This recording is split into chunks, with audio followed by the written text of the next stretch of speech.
객관적으로 유럽이 한국보다 화날 일이 분명히 많다고 저는 생각을 해요. 왜냐하면 한국에서는요. 자, 새벽 2시에 족발이 우리 집 앞으로 옵니다.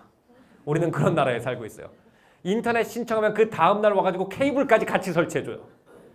그런데도 왜 이렇게 화가 나 있을까라는 건 우리가 분명히 생각해 봐야 되는 문제라고 생각을 했습니다. 근데 전 이런 생각을 했어요. 흔히 우리가 21세기의 문제에 대해서 얘기를 할 때 이런 얘기 많이 하죠. 우리가 지식과 특히 과학기술은 엄청난 속도로 발전시켰다. 근데 우리가 지혜를 발전시키는 속도가 그걸 따라가지 못하고 있다. 우리나라처럼 세계에서 지식과 기술이 빨리 발달한 나라도 드물 겁니다. 그만큼 우리가 지식에 투자할 시간이 다른 나라에 비해서 더 없었을 거예요. 다시 말하면 우리나라는 지식과 기술 수준과 지혜 사이의 격차가 엄청나게 벌어진 나라라고 저는 생각해요. 그래서 우리 이 격차가 우리를 갖다 이렇게 불안하게 만들고 불편하게 만들고 뭔가 화나게 만드는 게 아닌가 이런 생각을 했습니다. 왜냐하면 기술과 지식이라는 건 저는 뭐가 같다고 생각하냐면 굉장히 고급 자동차를 가지고 있는 것 같다고 생각해요. 근데 이 고급 자동차를 타고 가고 싶은 데가 있는 게 지혜라고 생각하거든요. 차를 타고 가고 싶은 곳이 있으면 고급 자동차는 너무나도 아름다운 물건이에요. 매일 보면서 야 이번엔 동해안을 놀러 가야 되는데 차를 미리 닦아 놓을까? 이런 생각을 하겠죠. 근데 고급 자동차가 있는데 어디로 놀러 다닐지를 모르잖아요. 그럼 세상에 그런 애물단지가 없어요. 수리비만 왕창 깨줍니다. 그렇죠? 제가 지혜란 이런 것이다 라는 것을 처음 깨달은 건요. 사실 유명한 철학자의 책을 읽다가 깨달은 것도 아니고 유명한 교수님의 말씀을 듣다가 깨달은 것도 아니에요.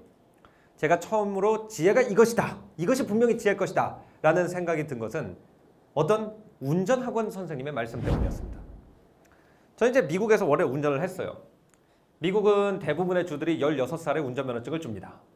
사고를 내고 싶어도 내기가 힘든 곳이 제가 살던 미국의 미시간이라는 동네예요.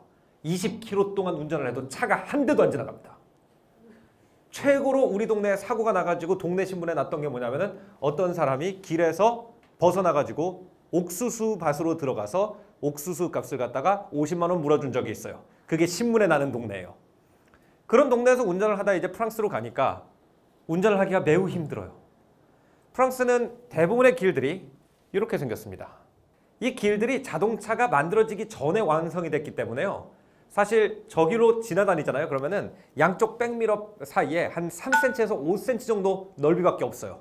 조금이라도 실수를 하면 누구 차 확 긁어버리는 거죠. 근데 프랑스 사람들은 저 길을 갖다가 시속 50km, 60km로 달립니다. 게다가 프랑스의 대부분의 사람들은 자전거나 오토바이를 타고 출퇴근을 해요. 그 얘기는 뭐냐면 내가 자동차를 몰고 있잖아요. 그럼 그 주변에 오토바이하고 자전거가 구름처럼 둘러싸고 있다는 얘기예요. 조금이라도 핸들을 잘못 틀었다. 그러면은 누구 다칩니다.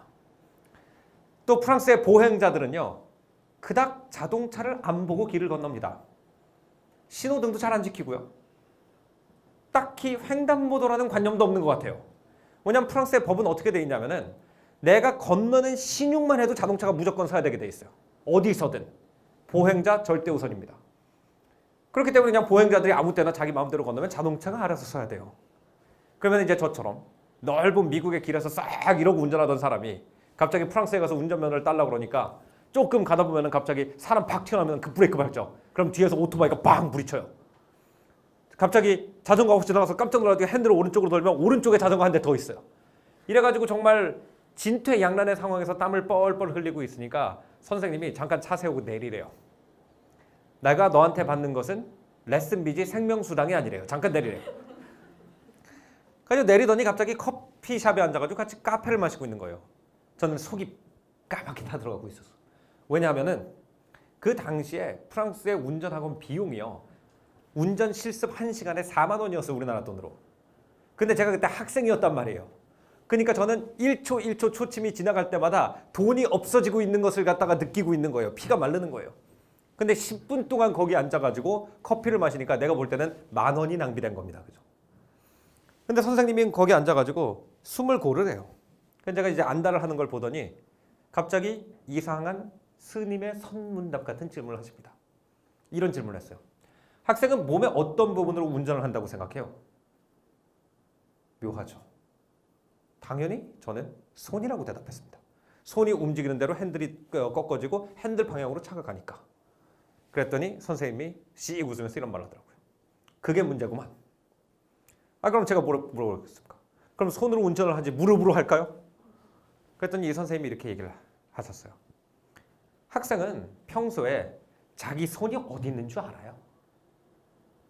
잘 생각해 보면 우리가 대부분 생활을 할 때, 걸어 다닐 때 우리 손이 어디 있는지 잘 모릅니다. 그죠? 가끔씩 저도 방송을 나가게 되면 조명이 켜지는 순간 갑자기 내 손이 어디 있는지 알아요. 그러면 어떻게 되느냐? 왜 방송 나가지고 계속 손을 어디다 둘지 몰라가지고 막 이러고 있는 사람 있죠. 그게 원래는 손이 어디 있는지 모르는 게 인간의 정상인데 갑자기 손이 어디 있는지 알면 그렇게 되거든요. 그러니까 선생님 얘기는 뭐냐면 네가 평소에 어디 두는지도 모르는 것에 너의 생명을 맡기고 있다는 거예요. 선생님 뭐라고 그랬냐면 이렇게 얘기했습니다. 자동차의 방향을 결정하는 건 그래서 손이 될 수 없어요. 자동차의 방향을 결정하는 건 눈이에요. 당신이 어디를 쳐다보고 있잖아요. 그럼 자동차는 그쪽으로 갑니다. 그렇다면 갑자기 보행자가 튀어나온다 그래서 보행자를 쳐다보면 차가 어디로 갑니까? 보행자로 갑니다. 갑자기 오토바이가 지나간다. 오토바이를 보면 어떻게 돼요? 차가 오토바이로 가요. 사람은 어디를 봐야 되냐면 지나가 다니는 걸 봐야 되는 게 아니라 위험한 걸 봐야 되는 게 아니라 자기가 가고 싶은 데를 봐야 된대요. 길에 빈 공간이 있으면 그 빈 공간을 보고 최대한 멀리 눈을 들어가지고 지평선과 중앙선이 만나는 곳을 보고 있으면 차가 큰 문제 없이 간다는 거예요. 어떻게 보면 운전 연습을 10분이라도 더 해야지 이런 얘기를 하는 것이 굉장히 한가한 것처럼 보일 수 있지만 이 얘기를 들은 다음에 한 2시간 정도 더 실습을 하고 저는 프랑스 사람들도 따기 힘들다는 파리에서 딴 운전면허증이 있습니다. 이것이 저는 지혜라고 생각해요.